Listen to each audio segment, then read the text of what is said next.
राधे राधे गुरुजी। हाँ, जीवन में सबसे ज्यादा जरूरी क्या होता है? कहाँ से बोल रहे हैं? अच्छा, सबसे ज्यादा जरूरी क्या होता है? यदि कोई प्यासा है तो उसको पानी की जरूरत है, मतलब भूखा जैसे है कि तो भोजन की जरूरत है। वो नहीं, वो तो है। हाँ, जैसे संसारिक ये तो है। जैसे जीवन में जैसे भक्ति ये तो ज्यादा जरूरी है ना। हाँ। भजन ज्यादा जरूरी है। हाँ। और कहते भी है कि मतलब ठाकुर जी से कोई ना कोई अपना एक संबंध होना चाहिए। हाँ। है ना। ठाकुर जी से संबंध वो तो हमारा सच्चा है, वो जन्मों जन्म का है। वो पहले था और है, आगे भी रहेगा। बीच में तो जो परिवार वाले मिलते हैं उनका कब मिलना कब बिछड़ना ये तो बस एक माया का खेल है। सही है ना। लेकिन यदि जब हम सभी लोग कहते हैं कि ठाकुर जी से कोई ना कोई अपना एक रिश्ता होना चाहिए, तो मैं अपने ठाकुर को अपना पति मानती हूँ, क्योंकि अब मेरा मन पूर्ण रूप से समर्पण हो चुका है। लेकिन फिर भी परिवार वाले अब सोचते हैं कि किसी और परिवार से रिश्ता जोड़ दिया जाए, तो मुझसे नहीं हो पाता है। मतलब जैसे कि अब ऐसा लगता है कि मुझे किसी बंधन में जानबूझकर बांधा जा रहा है। इससे मैं छोड़कर मतलब अपने ठाकुर के पूर्ण रूप से चरणों में समर्पित हो गई हूँ। तो क्या ये मेरा उचित है या अनुचित है? आपका मन विवाह करने का नहीं है? बिल्कुल नहीं है। बेटा आप बैठ जाओ, आगे वाले काहे खड़े हो गए? छोरा परिवार वाले बोलो बोलो। लेकिन परिवार वाले सोचते हैं कि नहीं मैं शादी के बंधन में बंध जाऊं। आपकी माता जी क्या कहती हैं? माता जी आपके विचार से सहमत हैं? कोई मेरे विचार से सहमत नहीं है। सब सोचते हैं कि मैं संसार के बंधन में बंध जाऊं। और मैं गुरुदेव सत्य कहती हूँ। कितनी उम्र है आपकी? 25 वर्ष है। और मैं किसी भी तरह से संसार से नहीं जुड़ना चाहती हूँ। मैं पूर्ण रूप से अपने गोविंद को, अपने ठाकुर को अपना ली हूँ। कहाँ रहते हो आप? मैं तो गांव बनारस में, बनारस से आगे है आजमगढ़ गांव में रहती हूँ, इधर ही कहीं यूपी की हूँ। तो विवाह नहीं करना माता पिता कहते हैं, विवाह करो। परिवार वाले बिल्कुल इस बात को मानने के लिए ही तैयार नहीं है। वो सोचते हैं क्या भगवान से कोई शादी करता है, भगवान को कोई पति मानता है? अरे ऐसे ही घर जा, तू शादी कर, अपने परिवार में देखते रहना, उधर ही सब कुछ कर लेना, ये सब ढोंग मत कर। लेकिन मेरी हृदय की बात को वो लोग नहीं समझ सकते हैं। और ना मैं कैसे समझाऊँ, वो लोग समझने को तैयार नहीं है। और मेरा हृदय संसार को स्वीकार ही नहीं करता है, किंचित मात्र नहीं स्वीकार करता है। इससे मैं सोचती हूँ मैं शरीर त्याग दूंगी, लेकिन किसी भी संसार के बंधन में नहीं बन सकती। नहीं, शरीर त्याग देना वो तो त्यागना ही पड़ेगा अंत में अपने को, लेकिन हाँ। जानबूझकर यदि त्यागा जाएगा तो वो अपराध हो जाएगा। वही चीज है। तो अब संसार घर वाले यही सोचते हैं कि नहीं मैं संसार से जुड़ जाऊं, बंधन में बन जाऊं, इसके लिए यहाँ से वहाँ शादी कर दूं, ये कर दूं, वो कर दूं। लेकिन मेरा चित्त तो नहीं गृहस्थ बेटा बुरा तो नहीं है? नहीं, गृहस्थ का बुरा का मैं बात नहीं कर रही, लेकिन गृहस्थ के लिए मन चाहिए। लेकिन हमारा मन नहीं है ना। सही। बिना मन का गृहस्थ नहीं चल सकता गुरुदेव। सही है। अगर जिससे भी रिश्ता जुड़ेगा तो उसको तो मन देना पड़ेगा ना। उसको अगर मन ना दिया जाए तो वो गृहस्थ नहीं चल सकता। नहीं, उसको मन देने की जरूरत नहीं। भगवान को मन दे रखो, संसार के लोगों को गुरुदेव तो हाँ। जिससे मन जुड़ा होता है उसके पूर्ण रूप से जब आसक्ति हो जाती है। हाँ, मैं आपकी बात से सहमत हूँ कि भगवान गृहस्थ में रह के गृहस्थ के कर्तव्यों को पूरा करना पड़ता। तो वो समय कुछ और था, लेकिन ये कलयुग है। कलयुग में हम सोचे कि हमारे अनुरूप कोई रहे, तो वो नहीं, क्योंकि वो सामने वाला पता नहीं वैसा। अच्छा, आपके अनुकूल यदि कोई पुरुष मिल जाए तो आप विवाह कर लेंगे? नहीं, कदापि नहीं कर सकती गुरुदेव। आपकी तरह भक्त मिल जाए तो? कदापि नहीं, मैं किसी को स्वीकार कर सकती। क्यों? नहीं, मेरे ठाकुर के अलावा मेरे हृदय में किसी की जरूरत नहीं है। मैं कदापि नहीं सोचती कि मेरे हृदय में मेरे ठाकुर के अलावा कोई अन्य आए कि मैं इससे कहूँ कि ये मेरा है। झूठ से सपना में भी ना बोलूँ मैं कि ये मेरा है। अच्छा देखो, आपका जो विचार है इससे श्रेष्ठ विचार इस धरती पे कोई हो नहीं सकता कि भगवान को हम अपना माने।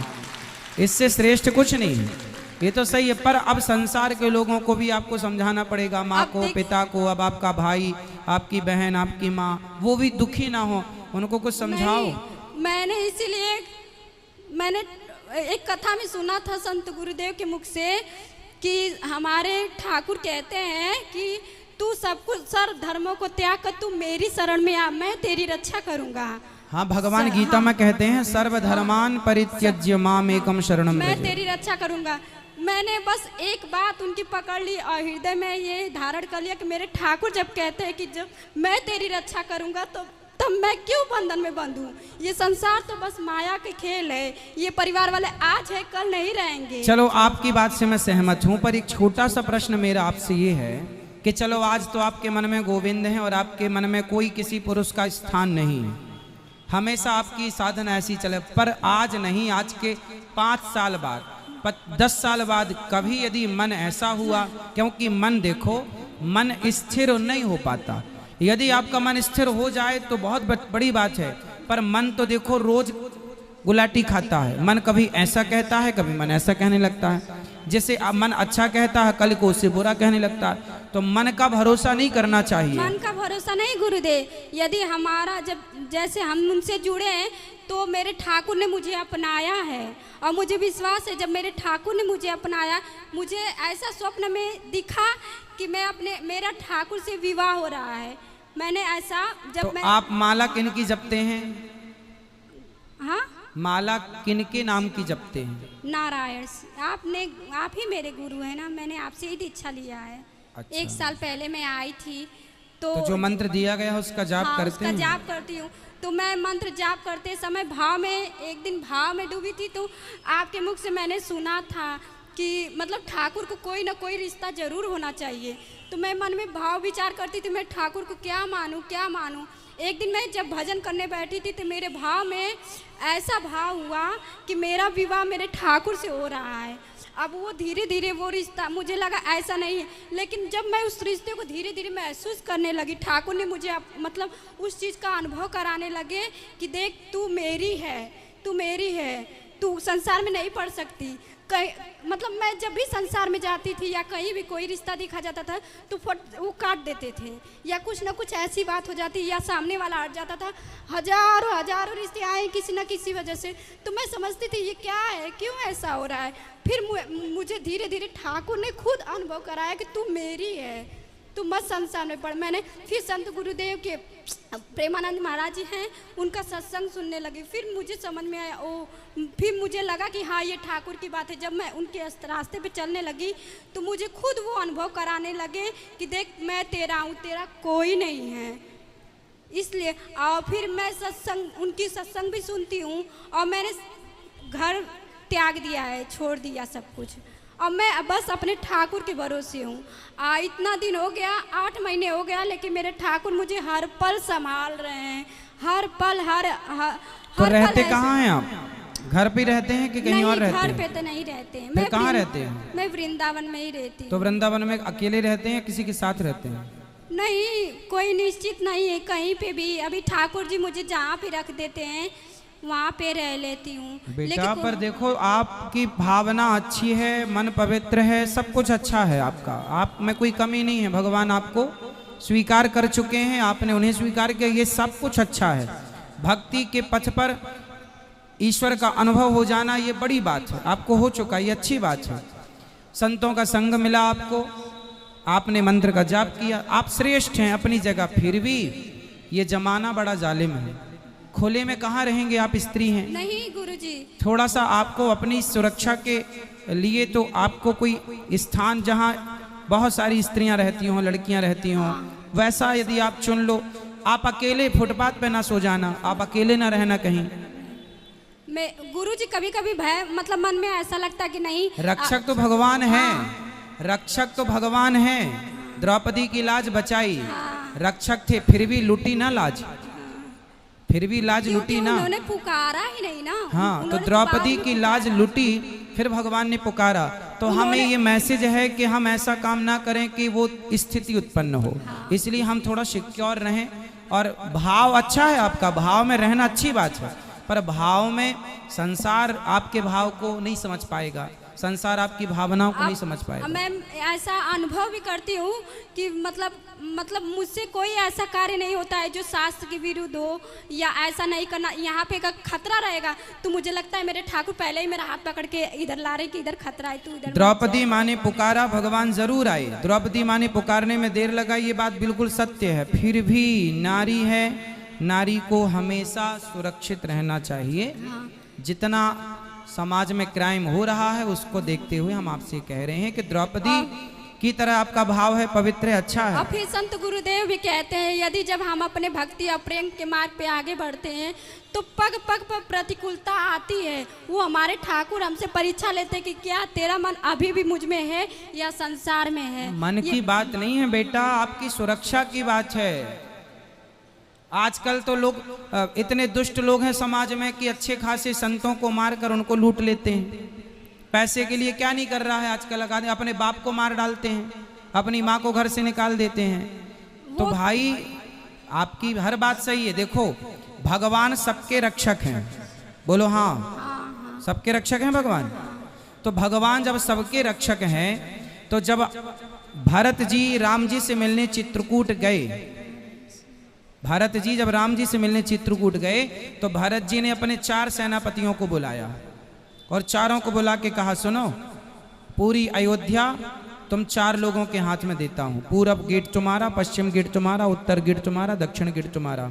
अब प्रश्न ये खड़ा हुआ कि भरत जी जब आप राम जी के पास जा रहे हैं और राम पे विश्वास है और आप कह रहे हैं कि अयोध्या राम जी की है, राज्य राम जी का है, तो ये 4 लोगों को आप नियुक्त क्यों कर रहे हैं? तो भरत जी ने कहा कि अयोध्या तो राम जी की है, पर राम जी की है इसलिए उसे बचाए रखना राम जी के लिए ये मेरी जिम्मेदारी है। तो आप भगवान की हो पर भगवान के लिए आपको बचाए रखना ये भी आपकी जिम्मेदारी है। भगवान हाँ ये तो है गुरुजी, बस। लेकिन मैं तो संत गुरुदेव की मतलब जो जैसे बताते हैं वैसा मैं करती हूँ। ऐसा अनुभव भी करती हूँ कि नहीं ये सत्य है, क्योंकि मैं जब समझती हूँ, जब ये जान चुकी हूँ कि ठाकुर कहते तू मेरी शरण में है तो तेरी रक्षा की जिम्मेदारी मैं लेता हूँ। जब तेरा कोई नहीं है मेरे सिवा तो तेरी सारी जिम्मेदारी मैं लेता हूँ, अपने सर पे लेता हूँ। सुनो, एक गुरु जी ने चेले को ज्ञान दिया, बिल्कुल आपकी तरह चेला था। गुरु जी ने चेले से कहा सुनो, सब कुछ भगवान की मर्जी से होता है, सब कुछ भगवान की मर्जी से होता है। तो चेला बोला ठीक है, सब कुछ भगवान की मर्जी, मान लिया उसने गुरु जी की बात।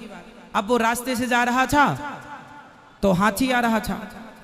अब हाथी आ रहा था, हाथी के ऊपर महावत बैठा था और महावत चिल्ला रहा सुनो भागो, हाथी बौखला गया है, पागल हो गया है, भाग जाओ जल्दी, भागो भागो, ये हाथी उद्दंड हो गया है, पागल हो गया, रौंदता आ रहा सबको, भागो। और वो चेला सामने खड़ा, बोले गुरुजी ने कहा सब भगवान की इच्छा है, सब भगवान की इच्छा। वो चिल्ला रहा हट जा हट जा, बोले नहीं, गुरुजी ने कहा भगवान की इच्छा है। हाथी आया, उठा के पटक दिया, नस नस टूट गई, लंगड़ाता गया। बोले गुरुजी आपने तो कहा था भगवान सबके रक्षक हैं, भगवान सबकी रक्षा करते हैं, मैं तो भगवान की भरोसे खड़ा था, तो भगवान ने रक्षा क्यों नहीं की? जब भगवान सब करते हैं तो भगवान। गुरुजी ने बोला ये बता वो हाथी के ऊपर कोई बैठा था? बोले हाँ बैठा था। बोले वो कुछ कह रहा था? बोले कह रहा था हट जाओ हट जाओ। गुरुजी ने कहा कि यदि सब भगवान की इच्छा से हो रहा है तो वो महावत भी भगवान की इच्छा से कह रहा था कि बेटा हट जा, वो भगवान की आज्ञा थी, हट जा। तो आपको जो हम समझा रहे हैं ये भगवान की आज्ञा है कि सुरक्षित रहो।